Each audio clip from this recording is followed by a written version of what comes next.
Hello and welcome to our podcast, 10 Lessons It Took Me 50 Years to Learn, where we dispense wisdom, not just information, not mere facts, to an audience of future leaders at any age around the globe. In other words, we will be talking to interesting people about their interesting experiences. My name is Siebe Van Der Zee, and I'm your host. I'm originally from the Netherlands, and I'm currently living in the state of Arizona in the United States, also known as the Dutchman in the desert. My company is involved in executive search and performance coaching. And oh yeah, in my career, I've had the opportunity to live in 4 countries on 3 continents.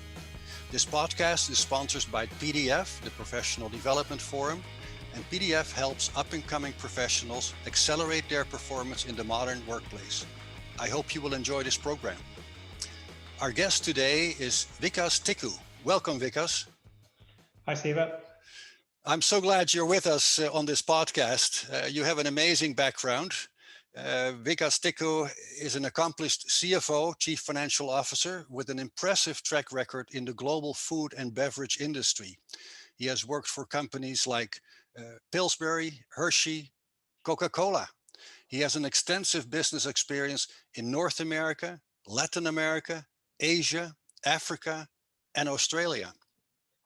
He has served on the board of directors with Coca-Cola in Japan for 8 years, and he was voted Best CFO in Japan in the food and beverage sector by Investor Weekly in 2018 and in 2019.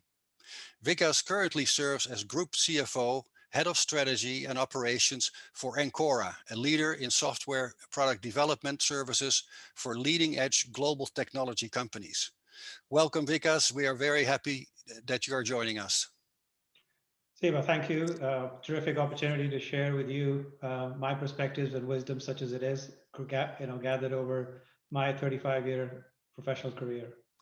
Very happy to have you. And we're going to be talking about the 10 lessons that you have learned in your life, in your career. And before we get there, I'm just curious. I want to ask you a question that I think is very helpful for the audience. What is the first lesson that you have learned in your career that you think should be shared with other people? The first lesson, if I reflect back on the time that I first came to the United States from India way back in 1987, I come from a middle-class family in India, didn't have all the resources required to pay for an education in the US. And yet I took a chance to come here almost saying, I'll figure it out. So when I first arrived in the US, I had no idea how I was going to pay for my 2 years of graduate education. So finding an opportunity to pay for my graduate education was the most important thing on my mind. I remember writing to a lot of departments within my university from India before I came here, looking for assistantships or internships or anything of that kind that would help me with that. And from most of those, I got a form letter that said, let us know when you get here, but we don't have anything right now. And yet the first thing that I did when I got to Minnesota, University of Minnesota at that time, was go knock on those doors and ask people, had anything changed?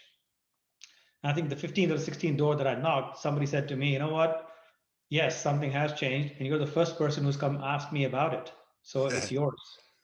So the lesson that I learned through this was that I had plenty of chances to give up, but I never gave up until I finally found that one opportunity that has paved the way for my success for the rest of my life. So perseverance pays off. Ability to stick doggedly about an objective in mind that you know is right, that has meaning for you. You should never give up on something that easily. So for what it's worth, that's the important lesson that I learned when I first came to the US way back in '87. You almost make it sound easy, but I know what you're saying. When you come from your native country and you go to another country, and I've done the same, of course, perseverance is very important, and it's not always easy, right? And you have to stick with it. But obviously, again, looking at your incredible career, that has been an amazing journey. Very impressive indeed. Thank you. Yes. Sometimes when you reflect on something in hindsight, it looks easy. I can assure you, if I put myself back in the shoes that I was in 1987, it looked far from easy at that time.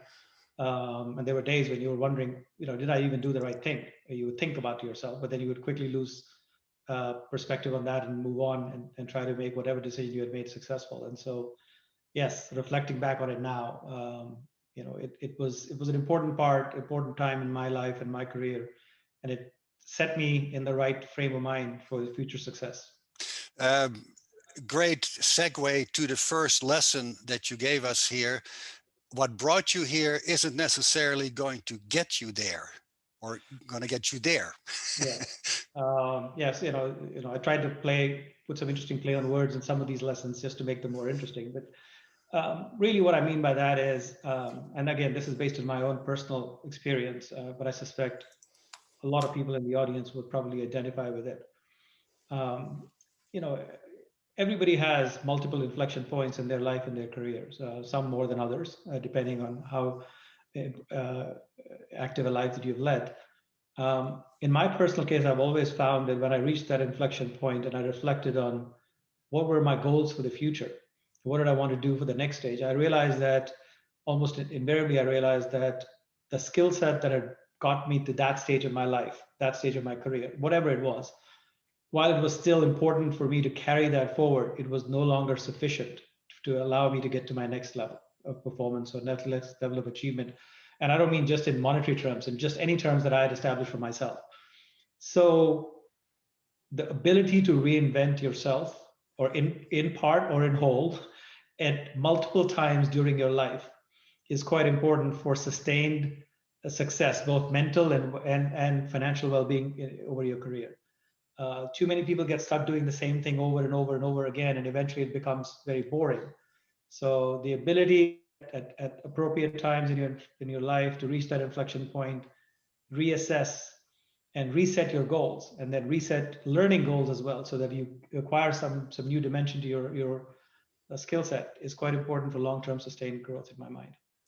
Now, it's somewhat unusual for individuals like you, like me, to live or have lived in multiple countries and have obviously worked in multiple countries. Most people, I would say, I don't have the statistics, but they stay in the country in which they were born and raised and got their education and they got the job, etc. You were obviously going places. Was that something that you anticipated early on in your career, or was it something that happened over time and you got a new promotion, you got a new job, and you ended up in a different country? Or was that something that you were interested in from the start? Truth be told, in the beginning, no, I was not. It wasn't something that I consciously sought out. It just happened. But once it happened, and I began to see that I have a skill set, and I can talk about it in one of the lessons as well. I had a skill set that lent itself well to being able to adapt to different customs and different cultures around the world and figure out how business is conducted and still be able to get things done. That was something that had value. It had value to me. It had value to the organization that I was part of. And I learned that as I experienced myself going through these different stages in my life. So therefore, towards the end, I actually actively sought out such opportunities. So it started off being, Yes. somebody might have seen that in me and decided to put me into one of those assignments. But over time, I began to see how I could be good at it. And if I could be good at it, then I could probably prosper and do well with this thing. And that's kind of how my career has gone. That's pretty interesting. That's interesting. Many times people sort of have that on their mind from the start to say, hey, I want to work in foreign countries or a specific country. But in your case, it evolved. And then obviously you became an expert. You became very successful. You've lived in so many countries and had senior level positions. Interesting. To the next question, next lesson, I'm sorry, lesson number 2, be true to who you are, be authentic. Yeah, it's more than just what I call a platitude in the way I say it. So the lesson that I have in life, and I've dealt with a lot of people who, and sometimes I fall into the trap myself, is you want something so badly that you conjure up in your mind, what will it take to get that? And you change yourself, or you change something about yourself to fit that. whether it's a job, it's an assignment, it's a relationship, whatever, a new contract. There's all kinds of different ways people want things in life. And you change yourself temporarily to fit what you think is a need to get that thing done. And as soon as it is done, you sort of go back to your normal behavior. I found that when you win things in that way, they're not really sustainable. In the long haul, you are kidding yourself if you think that getting something like that is worth keeping. Either you will lose your own, your own credibility, or people will lose credibility in you. It's much, much better in my mind to be authentic about who you are. And if something is a good fit, it's a good fit. If it's not a good fit, recognize it's not a good fit, and then find somebody else who might be a good fit for it. Don't try to put a round peg in a square hole, or vice versa, as the saying goes, because you'll discover after you've done it that you have mostly regrets and not a feeling of euphoria that you got something. So my lesson in life was, I am who I am. To some extent, my personality is what it is. It fits certain things. It doesn't fit other things. If it doesn't fit something, well, recognize it, and move on, as opposed to try and continuously try to reinvent yourself, unless the reinvention is real.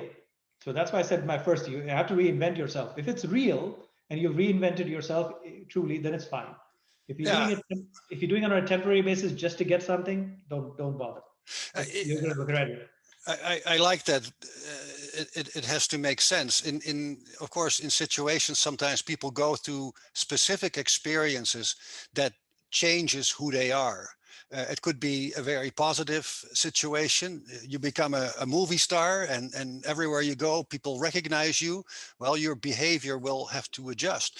Or it could go in a different way and maybe not so positive, nevertheless. But the point to be authentic, I think, is extremely important. Uh, Yeah, that's where the authentic part comes in, right? So exactly. we don't think so. Most people don't think it's possible, but most experienced people can tell whether somebody is authentic or not if they speak to them for 10 or 15 minutes. At least they will form an opinion about you. And if you're trying to pretend to be somebody you're not, they will sense that. Whether it's right or wrong, they'll sense that. And if they sense that, then it changes the dynamic of the relationship significantly. These are personal lessons from my standpoint. They may or may not apply to everybody out there. But certainly in my life, I found every time that I tried to do something that was, I wouldn't say deceiving somebody, but at least I was trying too hard to fit something on a temporary basis, I learned later it wasn't worth it. I come across that in job interviews when I'm interviewing candidates. Uh, they want to position themselves as I'm the right person. I can do this. I can do that. But typically, I learn a lot about their personality when we have sidebar conversations. It may be you have to travel somewhere to meet someone for an interview and we have to make arrangements, or there could be other issues that we're talking about. And that can be, for me as a recruiter, very insightful because that shows the person and his or her personality sometimes a little bit more than tell me about your strength, tell me about potential weaknesses. That can be something that the person is prepared to answer, but if you throw them off sometimes, you learn a whole lot. It's a Yeah, good point. sometimes it's not even, as I said, while I understand that's the nature of the role that you do for a living. Yeah. Sometimes it's not even a question of throwing somebody off. It's just recognizing that if you're dealing with a normal situation, right, everyday situation, see how people react. Um, you know, people are people are themselves when they're dealing with normal situations. When they're in a pre-confined role, and everybody has expectations on what that role is supposed to be like, you're not always going to get the right answer. And my lesson in life is, as a person who might find himself every once in a while in those situations, learn that, but try to be authentic even when you're in those situations, because you're better off. If you get something by being authentic, it's worth having. If you get something by being something other than that, you will probably realize afterwards it wasn't worth it. Yep, I like it. I like it. Yeah. I see here lesson number 3. Decide quickly when stakes are not high and decision is reversible. Decide carefully when the stakes are high and a decision is not easily reversible, if at all. Yeah, and the lesson there is, a lot of people that I run into life have one speed of decision making. They just they make decisions quickly or they take forever. And both I find incredibly frustrating, and I'm sure people will say the same thing about me. My lesson in life is that there are every decision is not equally important in life. What I have for breakfast this morning is not the same thing as which car am I buying, is not the same thing as which woman am I marrying, or where my son is going to college. Those are very different decisions. Some are, I can have French toast today, and if I don't like it, I can have scrambled eggs tomorrow. It's not the end of the world. On the other hand, who am I going to marry? It may not be a completely irreversible decision, but with the culture that I come from, it is pretty irreversible. So you want to think carefully about before saying yes, right? So I make that distinction to illustrate that there are certain things that you can decide quickly, and even if you got it wrong, it doesn't matter. The world is not going to come to an end. You reverse it, you move on. You learn something and you move on. You learn that you didn't like French toast, have scrambled eggs tomorrow and move on with life. Other things, yes, you need to think a little bit about more carefully. It doesn't mean you take forever, but you need to think a little bit more about it because you are making a commitment of some kind, personal or otherwise, to something to make it happen. And you want to make sure that you can follow through on that commitment on your part, that you don't have any reservations. Because if you have reservations, then it doesn't do you any good to say yes, only to afterwards then start backpedaling or not be fully committed to that decision. So not don't have one speed of decision making. Things that are not that critical. Every decision is important, but that irreversible. Make it quickly, move on. Learn, move on. Others, take your time. In the business world, for example, acquiring a company, that's not an easily reversible decision. So Correct. finding the right fit, finding the right team, etc., is so critically important versus launching a line extension of a current brand as an example. You launch a line extension of a brand, it didn't work, the consumers didn't like it. As long as you didn't do something crazy with the brand, you launch another one next year, move on. But sometimes people will take 5 years to study how to launch a line extension. It's not that important, guys. There are 10 ideas like that floating around. Go get it launched. On the other hand, buying a company, take the time to do due diligence, take the time to think about it carefully. So that's in my life I found if you can separate that spectrum and then make decisions accordingly with the speed of decision making accordingly, you'll find that people will engage with you in a lot easier way and a more cohesive way to help you get the outcome that you're seeking with that decision. It's a great point, Vikas. And at the same time, I think of situations where people are under pressure to make decisions, or they are overloaded with their work. They have so many things to do, and oh yeah, they also have to make a decision on another item. And in our coaching practice, sometimes we use the term reduced flexibility, because there are people that when they're under pressure, they react in a way that perhaps later they would regret.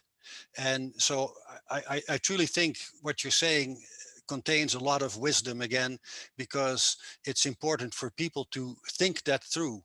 They have to allow themselves to take the time necessary to make that decision. Would you agree? Yeah, yeah, exactly, Siba. What happens under pressure, in my experience, to people is that there are some people for whom the decision becomes very difficult because they always wonder, did they miss something, right? And then they keep analyzing something forever. Now, what I'm helping those people with saying is, look, you can analyze everything forever, truth be told, but for some decisions, it's not worth it. So recognize if it's just a simple decision, make it. You don't need to have 100% of the information, make the decision. On the other hand, there are some things, if you're under pressure, you feel pressure to make a decision. Yeah. So boss says, how come you didn't get the acquisition done this quarter? I expected you to have it done. Resist that pressure because that decision is not that easily overturnable, if you have to do it. And so take the time to study that carefully and having the confidence to be able to separate those two out and be able to deal with pressure like that. If you put everything in the same bucket, then it becomes very difficult. You have to be able to segment decisions and deal with the pressure differently in different situations. Do you take the time to go through your thought process from time to time to say, okay, I have all these things that I'm working on, and do you allow yourself moments, because more time is probably not available, but for you to realize the different decisions that you have to make, and that you can put them in order. And because again, if you're rushed, if you have to make decisions, you may say, yeah, whatever works for me, but sometimes you have to put it in a bigger perspective. Do you give yourself the opportunity for that? Yeah, there was a time in my life early on in Siebe when I would almost put a T account, right? So everything on the left was not that critical, everything on the right was Yeah. critical. And I would actually make a simple T account for my accounting days, a list of things. So in a very high level, compartmentalize the decisions I was making. I don't do that anymore, but I suspect somewhere in my brain there is a T account that classifies decisions accordingly. And with experience, you learn to recognize these, in a much simpler and easier way than you did at the beginning of your career. So yes, in the beginning, I had a very conscious thought process about it. Now, not so much anymore, but the outcome is still the same, if that makes any sense. It does. It does. No, I like it. I like it. Lesson number 4, create possibilities and don't close options too quickly. They have value. Yeah, this is, I'm a CFO, so in the end, I have to have a financial angle to all my lessons, right? And so this is the only financial lesson that I will angle that I'll put on any of my lessons. Option value is the most least understood in my mind. Whenever you have to make decisions, it's a long list of decisions that you have to make in a tree, and the people think it's much better and easier to get to a final outcome as quickly as possible, and in so doing, they ignore possibilities because they are quick. They want to get to the final decision as quickly as possible. And my learning in life again is that make the decision that is in front of you, but don't make decision that you don't have to make for another 3 years today, because in allowing that time period to pass, that time period and the possibilities that will emerge in that time period has value to you. Don't close them off too quickly. The decision that is in front of you, make that. Just because you can see the decision that you might have to make in 3 years' time doesn't mean that you have to make it today. Don't close that possibility. Recognize the decision, put it in your brain, put it in your mind, and reflect on it, but make it when you have to make that decision. If you make it sooner than that, very likely you will have closed out certain possibilities and certain options that could have created value for you. And that's a lesson in personal as well as professional life for me. So those who believe in option theory, etc., will tell you, every option has value. Sometimes it's not so obvious to people as to what the value is. It only manifests itself over time as those possibilities emerge. But you need to give yourself a chance to take advantage of those when they come. And if you made the decision too quickly, you won't be able to do so. It would give you peace of mind as well, right? If there are decisions that need to be made, but not right now, short term, but maybe medium or long term, if you can put that in that sense away for that moment, that may create that peace of mind to say, okay, I have what I have right now. These are the decisions I need to make. That other issue, it will come up. It's important, it's serious, but I don't have to act on it right now. And that gives a lot of peace, I would imagine. Yeah, and just using my personal life experience as an example, sometimes I got a little bit ahead of myself in thinking about a next level decision that I would have to make based on certain assumptions that I was making about how the world would evolve from where I was sitting at the moment. But I didn't leave open the possibilities that the world could evolve in a completely different way. And that was beyond my imagination at that point in time. And so by already having made that decision, I would have closed out all kinds of possibilities. But because I left that decision open, when the decision actually confronted me, the world looked very different than what I imagined it would when I was forcing myself to think about it. So in some cases, therefore, it's okay to live with that ambiguity of not having made every decision instantly.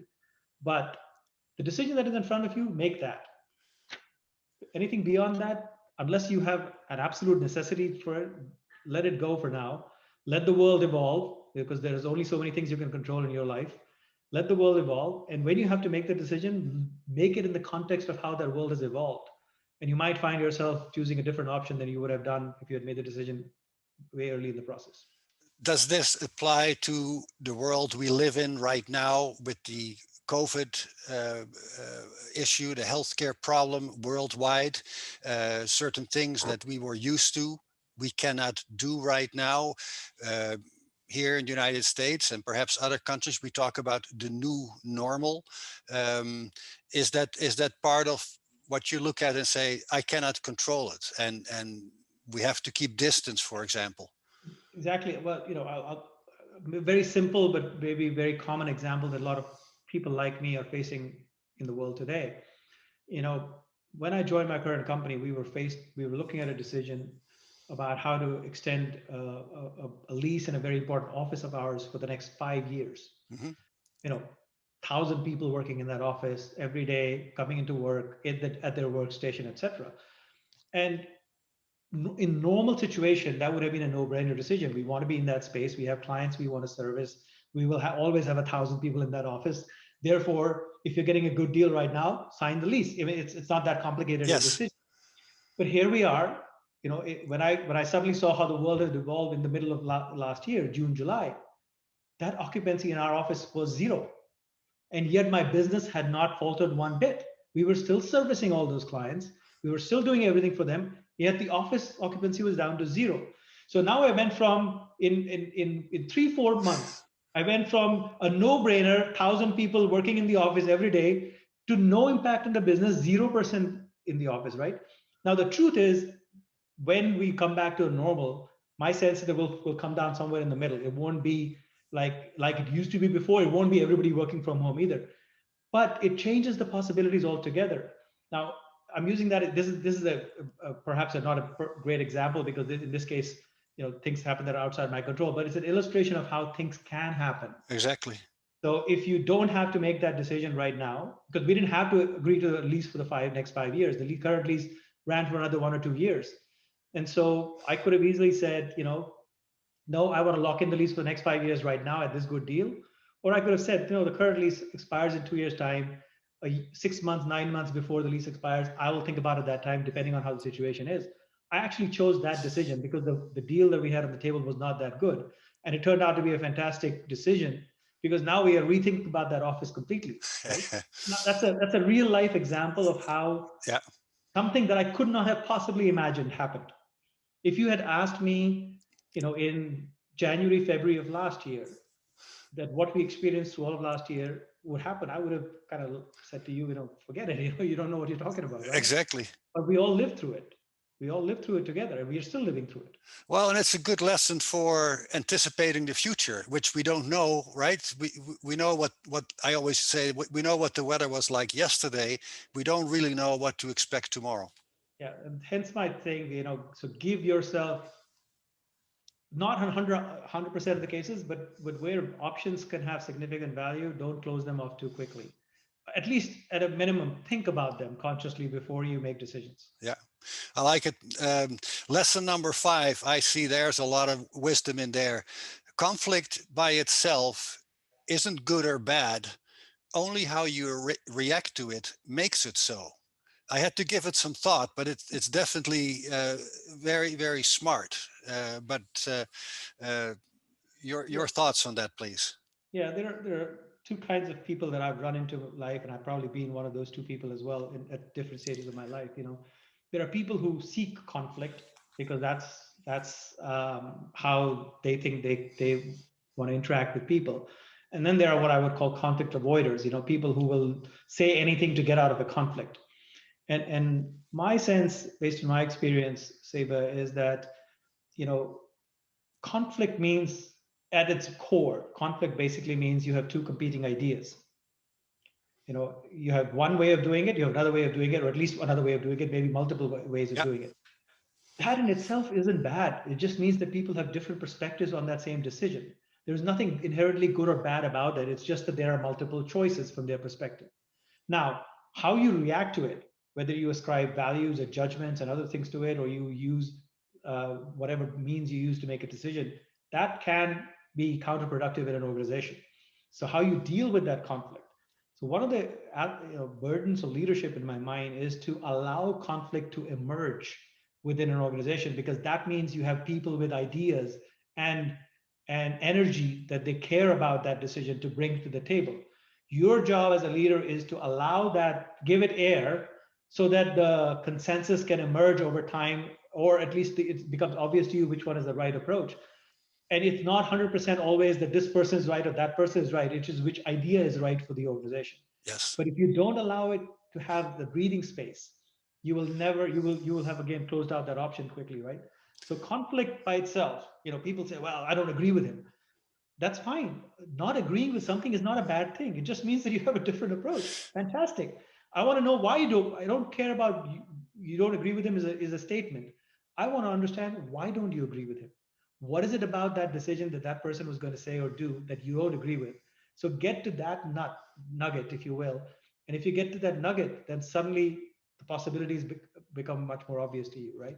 So burden of leadership in my mind is to allow conflict to first emerge and then get aired out in the right way to allow people to make the right choices for the organization. Yeah, I like it what you're saying. And I was thinking before we had this conversation, conflict can present itself in so many different ways. And I'm thinking, for example, an individual can be conflicted in his or her own mind. It has nothing to do with other people around him, perhaps. And it could be related to an addiction to something. Again, that's why I appreciate what you're saying, because what you're saying is clearly in a corporate organizational fashion where conflict, it depends on how you deal with it. You cannot avoid it, but how do you position yourself to deal with the conflict? Yeah. But beyond the corporate world, I found it a very healthy lesson to have in my own personal life as well, just in my family life, right? I've got a very strong-willed wife who has very good ideas about what she wants to do, not always aligned with mine. I have two sons who are quite independent thinkers and have their own view of the world, etc., not always aligned with mine. That doesn't mean that I'm right or they're wrong, or they're right and I'm wrong all the time. It just means that we have different views on the world. And what I found it helpful is to just have an open dialogue about it. Don't judge somebody's opinion too quickly. Ask them the question as to why they have that opinion.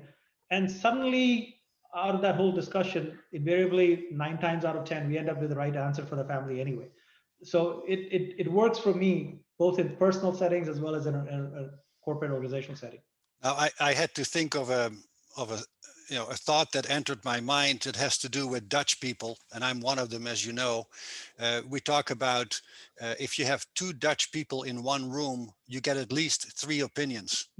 So I can learn from this. I appreciate it. That's a good lesson to have because it's indeed in some cultures, as you know, people tend to be very direct and open, and at the same time, for people other than, let's say, Dutch people, that can be somewhat conflicting, because it's like, wait a minute, are they arguing? Are they? No, we're just laying it out there. And some cultures are in that sense more direct, but I think the wisdom is clearly there, and Yeah, there I are like it. Yeah.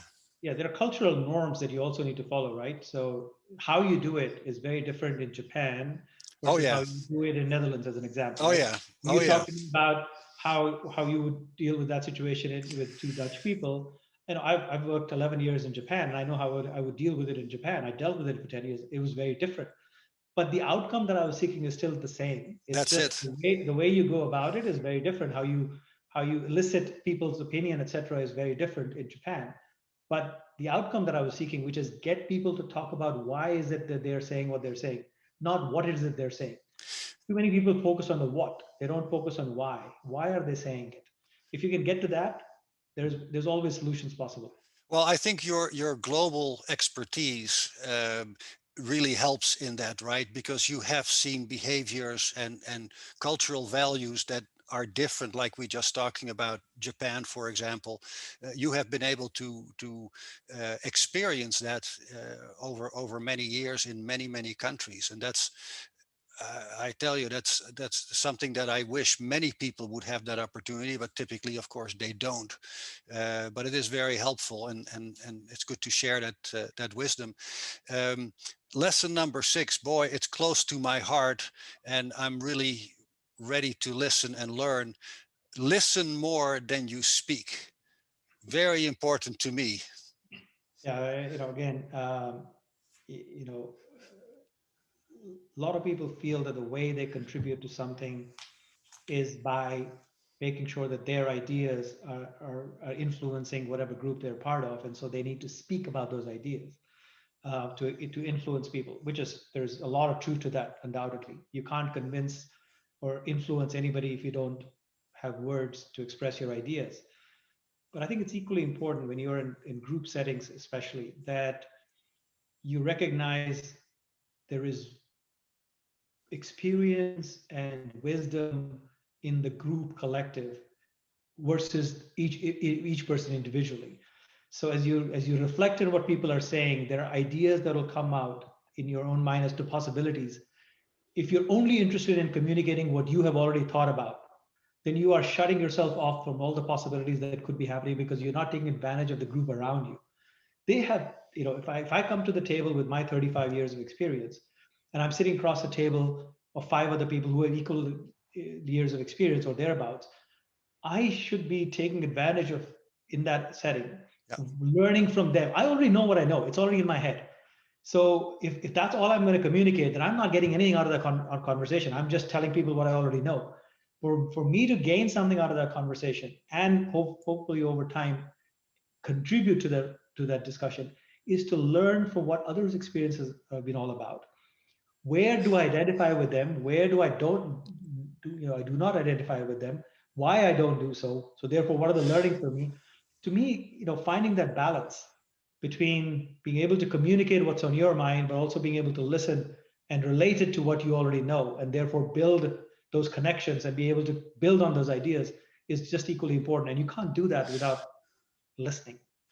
Now, Vikas, have you always been like that you realized the importance of listening? I had to learn, and over time, and there is, I refer to as a brain muscle. When I tell myself, be quiet and listen, I can do that. I won't do it now because we won't have a conversation anymore, but you know what I mean. Is that something that was part of you early on and you simply consisted, or was it something that you learned over time and said, this is very important? Because it is very important to listen and not speak. Yeah, I think truthfully, in this case, this is something I've learned over my lifetime. Um, Again, if I reflect back at the start of my career, in any conversation, I was probably an 80% contributor talker and 20% listener, roughly speaking, 80-20 rule. At this stage of my life, I'm probably more like a 30-70, where 30% is when I speak and 70% is when I'm listening in most conversations. So it's not quite 80-20 that fully reversed yet, but I'm closer to that than I was at the beginning of my career. So it's something that I have evolved to over the years. It's not an overnight fix because some No. of it is personality type, and you are who you are as well. So this is one of those ones when I talked about earlier being authentic. This is something that takes a lot of training, especially if it doesn't come to you normally. It takes a lot of mental strength and training to pause and reflect and think and listen, as opposed to just be in a rush to communicate whatever ideas are coming in your head. So I would say yes. In my case, it's a learned trait rather than an inherent genetic trait that I had. Yeah, makes sense, and I think that's with many people. Of course, certain people are more introvert from the start, and they listen. They prefer to listen, but many of us, we like to share our thoughts and speak, and then I think that brain muscle, if you tell yourself, if that's worked, it's like going through traffic and the light turns red from green. You don't have to think about it. You know what you have to do, Agreed. Yeah. and so that's a good lesson. Lesson number 7: your career highlights will never make it to your tombstone, and that's an important statement, and my gosh, at the same time, you are so well known for working for these incredible companies, Coca-Cola, Pillsbury. Every person around the world has heard of Coca-Cola. And in that sense, you are Mr. Coca-Cola to an extent, Yeah, let me tell you an interesting story that I lived through. One of my mentors is the former CFO of Coca-Cola. His name is Gary Fair. Tremendous executive. One of the all-time great people that I've worked for in my life, and one of those people who, if they ever called me again, and any time in my life to say something they wanted me to do for them, I would go drop everything I was doing and do it in a heartbeat. Um, he had come to Japan one time, and we were doing a town hall with my entire team. So 400 or 500 people in the audience, if you will. And here's Gary, and I was introducing Gary, and I was speaking very nicely about him, et cetera, setting the stage. And then the first question that he got from somebody was, Gary, how do you stay humble? Vikas just gave you this amazing introduction. You would almost think you walk on water. You are Mr. Coca-Cola in Atlanta. We all look up to you, et cetera, et cetera. How do you stay grounded? Tell us what's the secret. Yeah. And this is exactly what Gary did. Siebe, this is a true story, right? He reached out into his wallet and he took out his business card. And his business card said Gary Fayard, Executive Vice President, Chief Financial Officer, Coca-Cola Company. And it had Coca-Cola Company logo on one side and his name and his title, everything else on one side of the card, right? And he literally tore the business card in front of the audience into two. And he said, everything that you heard Vikas say about me, etc., is there because he's talking about Coca-Cola, right? That's I am privileged to be part of this organization. I'm privileged to represent this brand. All of that is true, but that is not who I am. I'm not a 130-year-old iconic brand. That's what Coca-Cola is. I am. You put it right. I am Gary Fayard, Executive Vice President, Chief Financial Officer. Could be of any organization. And I remind myself every day that in how I interact with people, that's how I need to come across. All kinds of doors open up for me today because I represent the Coca-Cola Company in the world. That doesn't mean that they open up for me. They open up for the Coca-Cola Company and the brand. I just happen to take advantage of it and reflect and be there in the moment. And so that was an incredible lesson in humility, and for me to realize that, humility is important. And sometimes we identify so much with our career highlights that we almost take on the persona of the brand and the organization that we used to represent. We feel like we are one and the same thing. In the end, you need to have your own perspective in life and who you are and be grounded and principled in who you represent. And don't commingle those two. And what I mean by that lesson that I said is recognize that, when and if you, not if, but when you pass away, it doesn't say on your tombstone, Executive Vice President, Chief Financial Officer, Coca-Cola Company. It won't say that for Gary Fayard. It won't say that for me. It'll say something about when I was born, when I died, and in whose memory am I leaving? Family and members. it's your family, it's your immediate relations, etc. And find the balance in your life to recognize that you don't get taken away by the bigger organization that you're part of. While that is equally important, recognize who you are and take the time to put as much attention to those relationships in your life as you do to the broader commitments, etc., you're making for professional career purposes or otherwise, right? So your family, your immediate family, etc., and other things that are personally important to you are what people will remember you for, not necessarily whether you are a big executive in a major company. It has a role, don't get me wrong, but it's not what they will remember you for. They will remember you for other things that you cared about. I think it's very powerful. I can think of so many examples of so-called famous people, and sure, they had certain achievements and wonderful to give them credit, but ultimately you think of the individual and perhaps the experience that you or I had with that individual, and that makes it more powerful. And it is an important lesson for up and coming leaders to understand that their personality and their behavior and how they connect to people. Obviously we touched on that already a little bit as far as empathy. People remember that very heavily, and those are things. And I do think that in some cases it's hard to avoid that. Maybe not for centuries to come, Vikas, but people will think of you in connection to some of these well-known brands, because that's right, but not necessarily you as an individual. And then over time, who was he working for? What, that doesn't matter anymore, right? Yeah. That's yeah. I don't think it will matter. It doesn't mean it's not important, but it won't matter. And so all I'm trying to, I think people normally gravitate towards that anyway. With that lesson, what I was trying to point out is think about things that your legacy, and your legacy is more than just your work. Yeah. and your legacy should be equally important to you, whether it's on your tombstone or not. And take the time to make sure that you think about that as you go through your life as well. Yeah, I like it, and I can think of people in my mind that I think of those values. I think that's a good lesson. I appreciate it. Lesson number 8: once you've made a choice, don't second guess. Instead, use your energy to make the decision successful. Kind of connects to what we were talking about earlier. It does. There is a common theme that you can see in a lot of in my lessons about how you make choices in life. Yeah, And again, the way I would characterize this one is that, you know, sometimes in life you get a black and white decision, and those are very simple to make, and you don't second guess ever those again, right? But a lot of choices in life are not black and white. They're what I call varying degrees of shades of gray, and sometimes they're really gray, which is it's a toss-up decision: 50-50, 51-49, 58-42.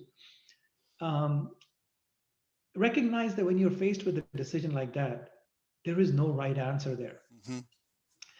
And if you can spend a lot of time and effort trying to figure out that 1 or 2 percentage point difference and what is the right answer there. But what I've learned in life, and I've made this mistake a couple of times, this is as much a learning as a lesson, Yeah, learned. In those situations, if I had spent the same amount of energy that I tried to figure out which is the right answer here, versus just making a choice and making that choice successful, if I had spent the same amount of energy, I would have been much more successful. So when you have decisions at the margin, right, make the choice, then don't second guess, should I make the other choice? Should I make this choice, right? So simplest example would be to say, I want to have French toast or scrambled eggs for breakfast this morning, right? Once you've made the decision to scramble the eggs, make the best scrambled eggs that you possibly can make. Don't go halfway through making scrambled eggs and saying, oh, maybe I should have had French toast today, right? That just takes your energy, your mental strength away from what you need to be focused on, and start thinking about something else that is irrelevant to what you're doing at the moment. So my lesson is, like, make the decision and then put it aside, right? Go 100% all your efforts into making that decision successful. And it's particularly true, as I said, Siebe, to you, particularly true for decisions that are what I call toss-ups, yeah. where there is no right or wrong answer. Either way, it could be fine. What you make of the decision is more important than which decision did you make. But then we all make mistakes. Is there something wrong with changing your mind? Yeah, second guessing is not the same. Second guessing in this context, what I'm saying, is not the same thing as changing your mind. If you did something, if you make a decision and then you did it wholeheartedly and it didn't work out, recognizing at that point in time it didn't work out, and doing something else, no problems with it.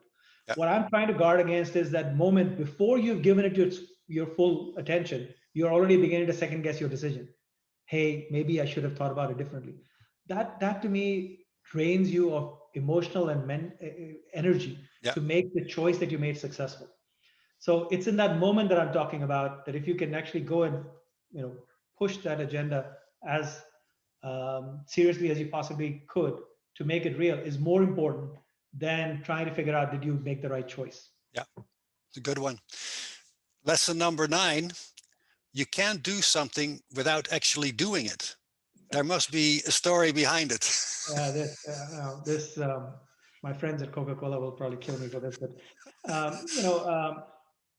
my experience at Coke was very rewarding and very uplifting in a lot of different ways. But because of the unique nature of the franchise model that Coke has, I invariably ran into a lot of people at Coke that thought that if they had a good idea and they communicated that good idea to somebody on the franchise side who could execute, then their job was done.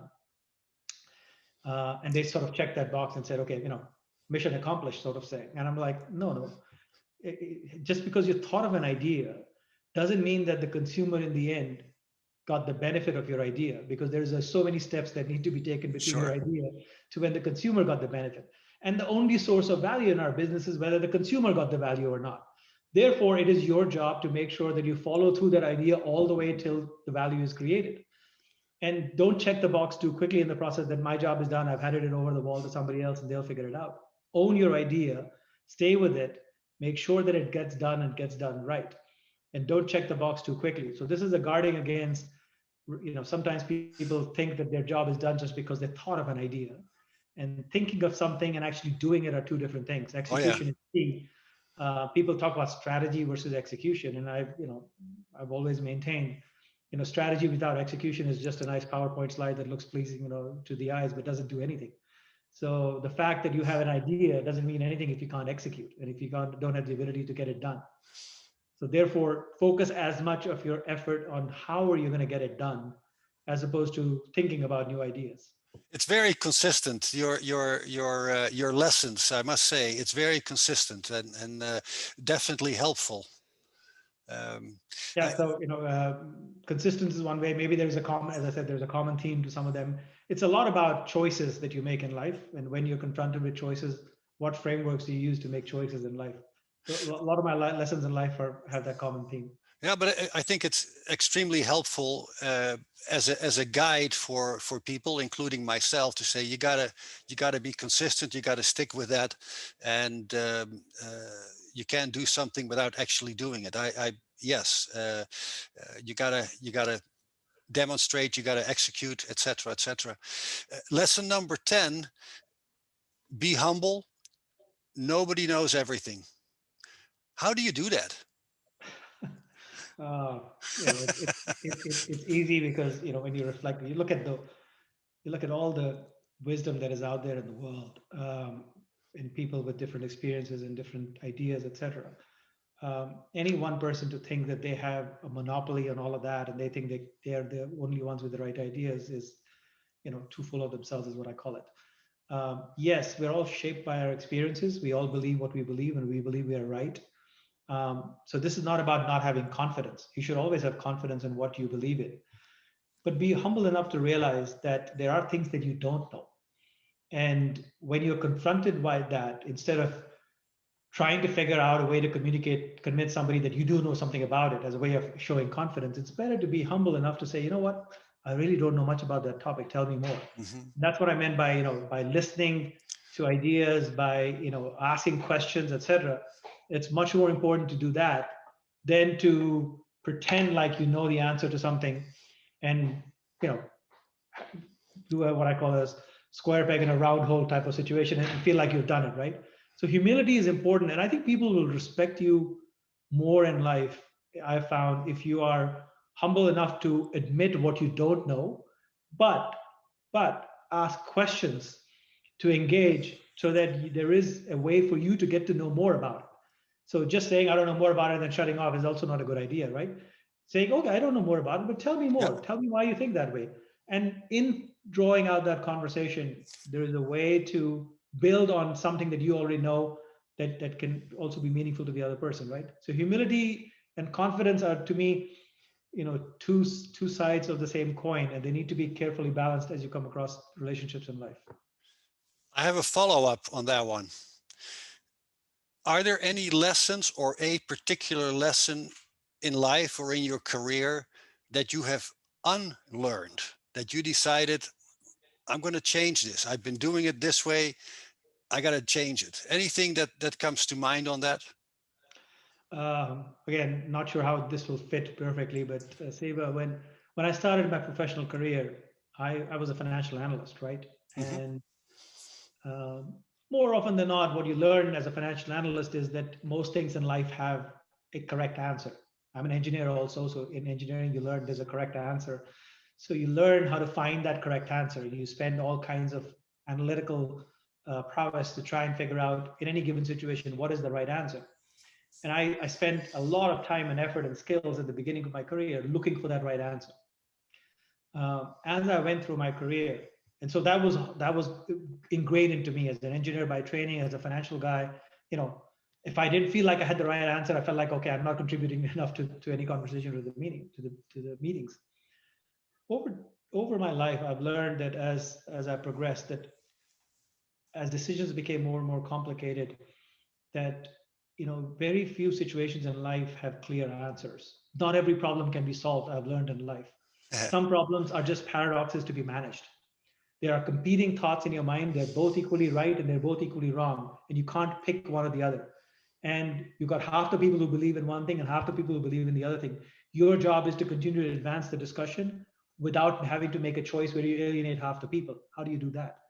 What skills are required? What learning skills, what empathetic learning, listening skills, empathetic organizational skills are required for you to manage that ambiguity and still advance the agenda of the organization? So I unlearned the lesson of looking for it to be a problem solver.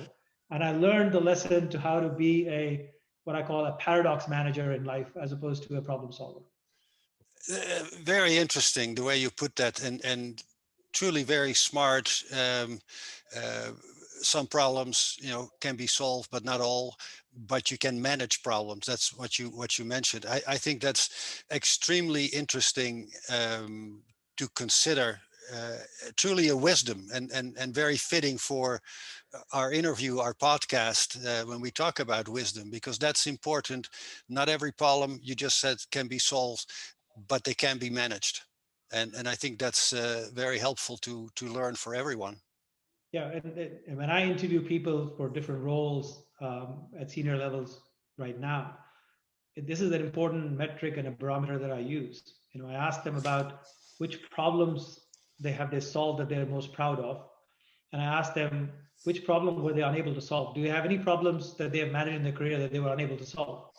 And if I get an answer from somebody that says, no, I don't have any problem like that, at a senior level, that's usually a red flag to me that this person is probably not with the right mindset. Because I can come up with at least 4 or 5 examples in my life right now of things that I could not solve. There was no solution to them. It's just something that needed to be managed. Or the solution was so difficult to implement. Effectively, it was not possible to do so. Therefore, and you still needed to move the ball forward, as the saying would go. So it's an important indicator in my mind as to mindset of people. Can they hold competing ideas in their head and not lose their mind, right? Instead of choosing black or white, if they have to live in both and a black and a white world and still be able to lead and communicate, that's a great skill to have in my mind, and I love people who can handle that. It is. I want to thank you for participating. This was a very interesting lesson, 10 lessons that we learned from you. And I really appreciate, I know how busy you are with your company, and the fact that you took the time to participate. I want to thank you for that. So I wish you the best, and thank you for joining us today. Any closing comments before I close it off? Thank you, Siebe. I really want to thank you and the organization for giving me the opportunity to share my experiences and my thoughts on the topic that you had. Hopefully, some of it will resonate with the audience, and people will get some value out of the conversation that you and I had. Personally, I've enjoyed it tremendously because it makes you think about certain things in ways that I hadn't previously thought about. So for that, I really want to thank you and the opportunity that I had. Thank you again. Well, thank you. I appreciate it. You've been listening to the international podcast of 10 Lessons It Took Me 50 Years to Learn, produced by Robert Hossery and sponsored by the Professional Development Forum, PDF. PDF provides webinars, social media discussions, podcasts, and parties.